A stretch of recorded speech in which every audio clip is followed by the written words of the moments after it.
Pemirsa, judi online menjadi candu di kalangan masyarakat. Tak hanya orang dewasa, bahkan anak-anak tak lolos dari jerat judi online terselubung. Pelibatan selebgram dan juga public figure sebagai endorser juga semakin tampak ramah dan juga dekat dengan pemain judi online. Kita akan membahas lebih dalam, pemirsa. Sudah bergabung bersama kami melalui sambungan Zoom. Ada Wakil Ketua Komisi 1 DPR RI Dev Laksono dan pengamat sosial Devi Rahmawati. Selamat sore Mas Dev dan juga Mbak Devi. Selamat sore Mas Kevin, selamat sore Bu Devi. Baik, saya mau ke Mas Dev terlebih dahulu. Ada sebanyak 380.000 situs judi online yang diblokir, namun tetap tumbuh dan juga semakin banyak korbannya. Apa kira-kira rencana dari DPR dan juga pemerintah agar bisa berkolaborasi agar Indonesia tidak terpuruk terkait dengan kecanduan judi online ini, Mas Dev? Ya, gini, kalau kolaborasi, kita lihat akan ada fungsi utama DPR. Fungsi utama DPR kan selain pengawasan akan kerja pemerintah, juga fungsi legislasi dan fungsi anggaran. Nah, kalau dari sisi fungsi pengawasan, kita sudah melakukan rapat raker dengan Menkomdigi, Bu Mutia, dan kita sudah menegaskan dukungan kita untuk Bu Mutia terus memberantas judi online itu sendiri. Lalu kalau dari sisi legislasi, kita sudah menyampaikan apakah perlu revisi dari undang-undang yang ada. Sekarang kan sudah ada undang-undang ITE, undang-undang ITE, undang-undang dengan data pribadi, dan juga di balik itu akan dibahas tuh undang-undang keamanan dan ketahanan cyber. Nah, apakah undang-undang itu dibutuhkan untuk memberikan otoritas atau cukup dengan undang-undang sekarang dan dibuat urunan-urunannya untuk pemerintah bertindak lebih cepat. Nah, itu kita siap diskusikan baik dengan Komdigi ataupun dengan pemerintahan secara keseluruhan di bawah koordinasi Pak Menko Polkam ya. Lalu dan juga dari sisi anggaran, untuk anggaran 2025, Komdigi itu mengalami penurunan anggaran lebih dari 50%. Untuk 2024, anggaran Komdigi itu sekitar 16 triliun, dan untuk 2025 itu hanya 7,7. Nah, ini yang perlu kita bahas, nanti juga mungkin akan dibahas juga dengan Kementerian Keuangan, apakah Komdigi itu sendiri memiliki, dengan anggaran yang ada itu memiliki kapasitas untuk memberantas judi online ini. Kenapa? Kita kan bicara tentang peralatan penetrasi cyber kita, lalu juga kan harus terus diupdate, terus juga harus ada rekrutmen akan tenaga baru, programmer baru, menggunakan teknologi yang terkini. Kenapa? Karena para bandar judol ini ya, yang melakukan scamming kepada rakyat Indonesia, jelas mereka menguruk keuntungan, sampai kan tadi disampaikan oleh Pak Budi Gunawan, mereka 900 triliun. Nah, secara logis aja 900 triliun mau dilawan dengan 7,7 triliun. Nah, itu dari situ aja sudah perbedaannya sangat jauh. Nah, bukannya berarti harus dihamburkan uang ataupun juga harus diboroskan uang dengan jumlah besar. Tapi kita bicara tentang masa depan bangsa. Nah, kerugian negara ini yang mencapai dengan ratusan triliun, ya ini harus ada langkah-langkah jelas untuk terus meyakinkan masyarakat, menyadarkan masyarakat umum bahwa kita ini sedang terus-menerus ditipu, dicuri, dirampok oleh para bandar-bandar judi yang ada di luar negeri dengan tawaran-tawaran yang menggiurkan tanpa sadari bahwa kita sudah kehilangan segala-galanya. Begitu. Oke, Mas Dev, itu 900 triliun merupakan perputaran uangnya sebenarnya terkait dengan transaksi judi online. Apakah memang dari langkah-langkah memblokir dari beragam situs judi online yang telah dilakukan dapat bisa menahan derasnya atau begitu banyaknya situs yang baru muncul sebenarnya? Ya, di sini kita harus berpikir kreatif dengan kapasitas yang ada, dengan teknologi yang kita miliki. Kalau hanya menutup portal-portalnya, ya itu kan tutup satu tumbuh 1000. Nah, jadi yang harus dikejar itu adalah server-servernya. Server-servernya itu tidak ada yang di Indonesia. Nah, memang kalau secara fisik itu ya kita harus serang langsung. Tapi servernya itu ada di luar negeri.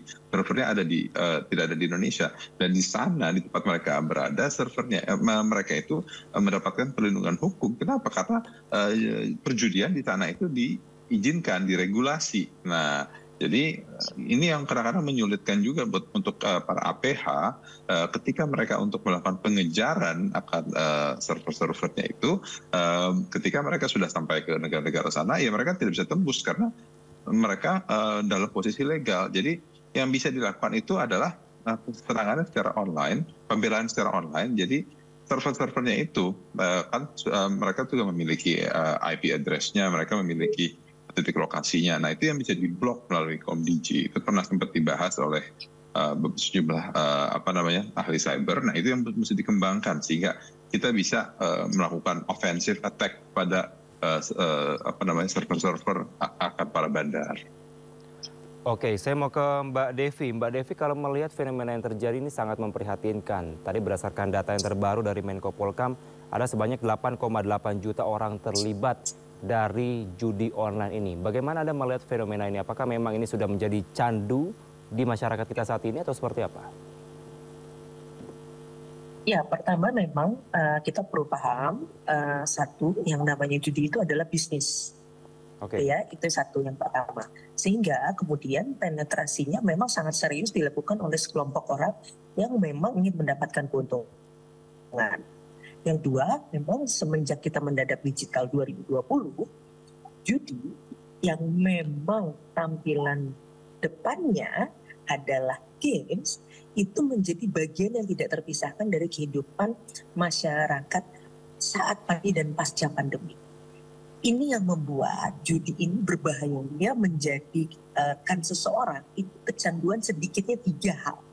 1, judinya. 2, kecanduan main game. 3, canduan pornografi.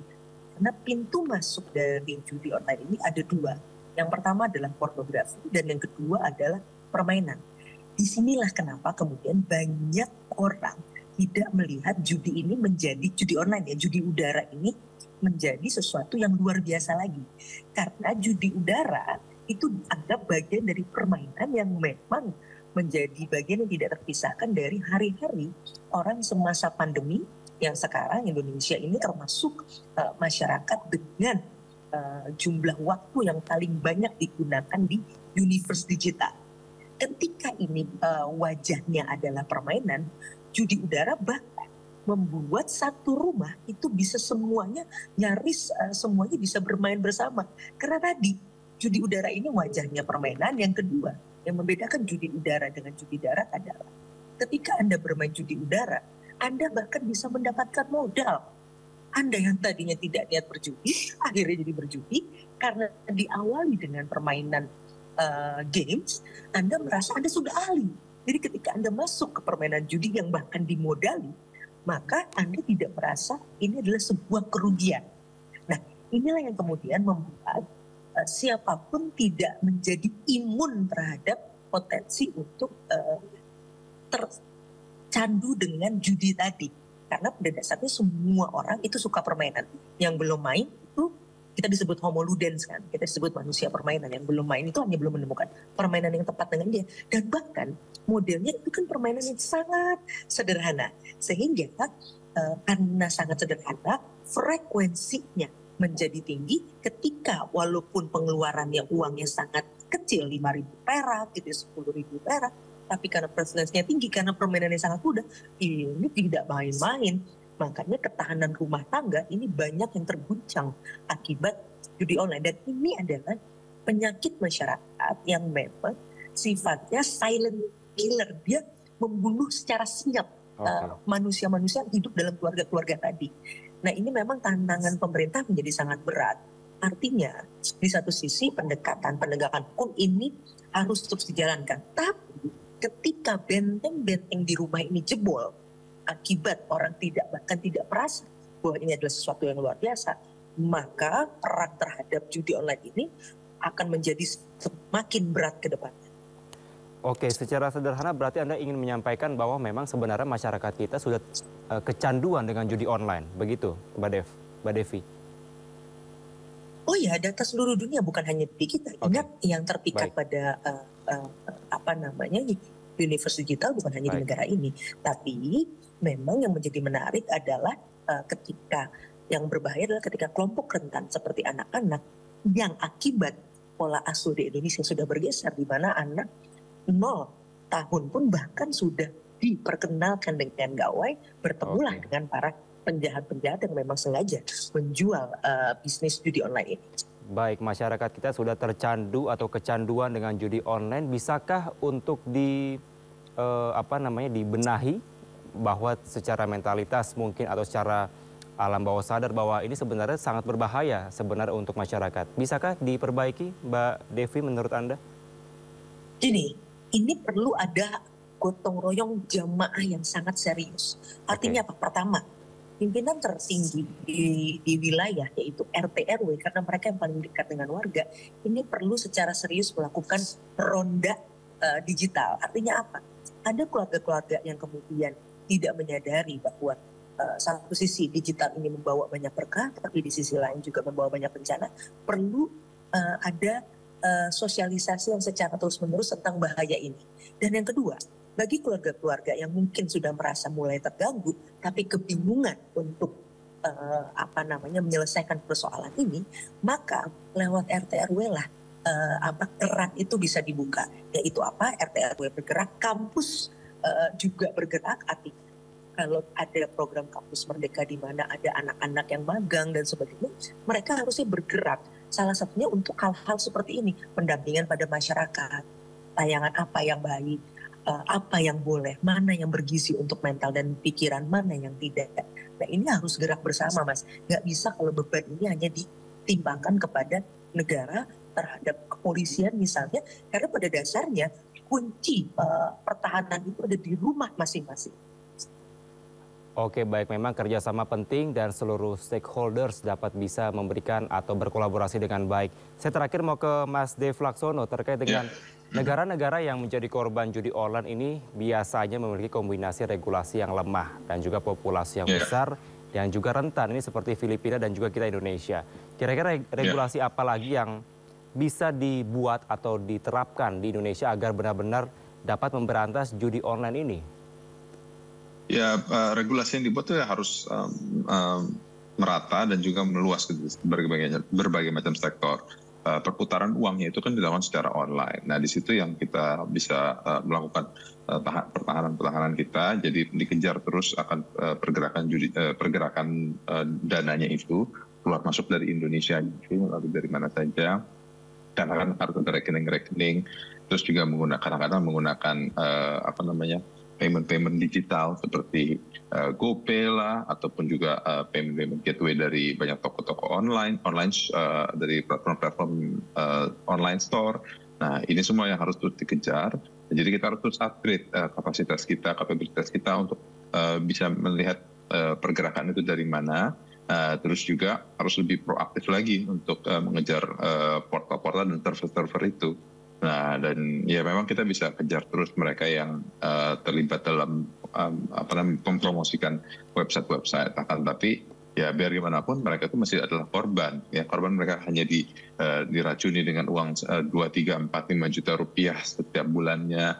Cukup posting sehari berapa kali. Nah, mereka tidak sadar, mereka tidak tahu. Nah, mereka tentu harus dibina.